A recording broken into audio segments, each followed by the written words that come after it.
Hello, welcome back to Project SLXy, my 1997 Acura SLX. I apologize for the error in earlier videos for some unknown reason. I thought this was a 96 until I got my title in the mail recently and it said 97. I went out and checked the door sticker. Sure enough, it's a 1997 Acura SLX. Not too much difference between the 2 years, I don't think. I think they're the same 95 through 97. So, anyway, I've been driving it a bunch. I've put about 500 miles on it since I did the suspension work and stuff. It's running, driving good. It's a fun car to bomb around town in. However, as you can see, it's back in the shop here. 2 Sundays ago, I started overheating and lifted the hood and noticed that the hose had come off of my radiator here. And as you can see, the collar is missing from the old one as compared to the new one I've got here. That plastic collar just broke right off. It broke underneath where the hose would cover it up. So I guess you wouldn't have really seen it unless I had taken apart the engine ahead of time to do the timing belt, water pump, and all that maintenance stuff, which I should have done before I put it on the road, I suppose. Maybe I would have noticed it, maybe not. So here we are back in the shop. Radiator's out. Everything's torn down for timing belt, water pump, thermostat, crankshaft seal, camshaft seals, valve cover gaskets. Trying to keep up on some of the maintenance. You can smell the oil leaking onto the exhaust manifolds from the valve cover gaskets, so was positive that those were leaking. So try and get some of this maintenance done while I had the radiator out and that little bit more room. I did test the engine once I got it home. All the numbers came out really good. Limit is 128 PSI. I had at least 170, if not 200. Nice even numbers. I did a cylinder leakage test. All the leakage numbers, 12s and 14s. So acceptable leakage and no big variance between one cylinder or the next. 2% is acceptable.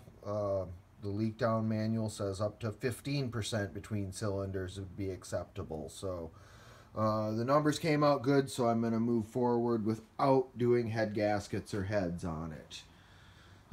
So anyway, everything's been pretty straightforward on the teardown, other than removal of camshaft timing gear and crankshaft timing gear. Both of those have been an absolute bear to remove. And I've spent some days at the junkyard trying to find replacements. Tried heat, tried soaking them in PBR blast, tried all sorts of things. Ended up with putting a chisel between the oil pump and the gear and just tap, tap, tap a little bit around it, and it did come off. As you can see, though, that collar broke. I had to take apart 3 engines at the junkyard to get one of these off without anything at the junkyard but hand tools and without breaking it. So I did find a replacement crankshaft gear. That's supposed to just, there's a Woodruff key that goes in the crankshaft to just hold that in place from spinning, but it's supposed to just slide on and off once you have the crankshaft pulley removed, which they give you some holes drilled in the crankshaft pulley to remove it with a standard puller. That came off easy, but this guy was stuck on there after 23 years. Kind of the same story with the camshaft pulley. Isuzu has a special socket that goes over this. It's a big giant socket with a hole on one side to put a 1/2-inch breaker bar in to hold this in place to remove that nut.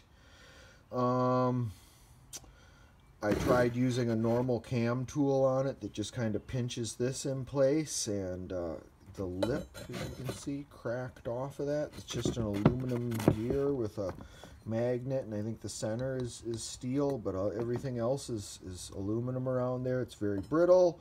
and my tool broke that off. I went to the junkyard to try and get a couple of them with similar results. So I ended up making a tool out of some scrap metal that I have around, but it locks around that enough to hold it in place and gives me enough room to get a socket on there to get that off. And once you get the nut off of the camshaft, these just came right off pretty easy. So, but like I said, I cracked 2 of these at the junkyard trying to get them off. So they're very, very brittle. So I have sourced all my replacement timing gears there, ready to put back together. Let's see, that was the major snag on that. I got a whole gang of new parts here. Valve cover gaskets, upper and lower radiator hoses, all the timing belt tensioners, water pump gasket, front main seal, new timing belt, thermostat gasket, camshaft seals. So I was about ready to put this thing back together. Today, the last thing I had to do was pull off the left side valve cover gasket. On the left side valve cover gasket, there's this metal tube that runs over the top of it to feed the heater core. So I've dealt with these engines before, and you can get the valve cover off without removing this. However, getting it back on and having your gasket stay in place good and getting the RTV in the corners like they recommend is tough with this in place. I wanted to remove this time. I removed the 2 hoses that went to the engine side, went to turn this out of the way, and my heater core that is also plastic on this, it broke off. And the inside of the hose was this that was left. So my heater core is crumbled. There's the pieces of the plastic radiator that crumbled. So after 23 years, the plastic heating parts on this are really starting to give out. So I ordered a new heater core today. Unfortunately, the heater core means that the entire dash has to come apart.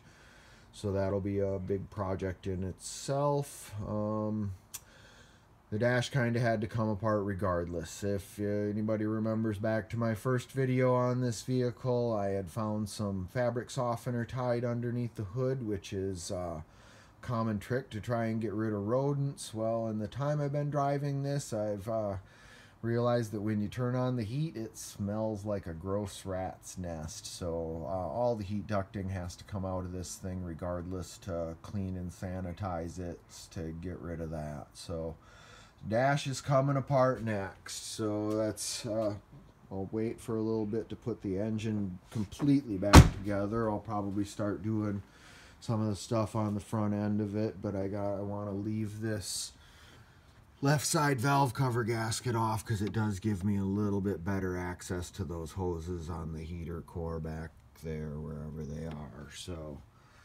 anyway, that's where we stand for now. Hopefully I'll get to drive this guy again soon. I got my work cut out for me though. Just a lot of maintenance that was never done to this thing, and a lot of problems for a 23-year-old car, but we'll get her dependable again because I think it's worthy of keeping on the road. Once again, thanks for watching. Bye.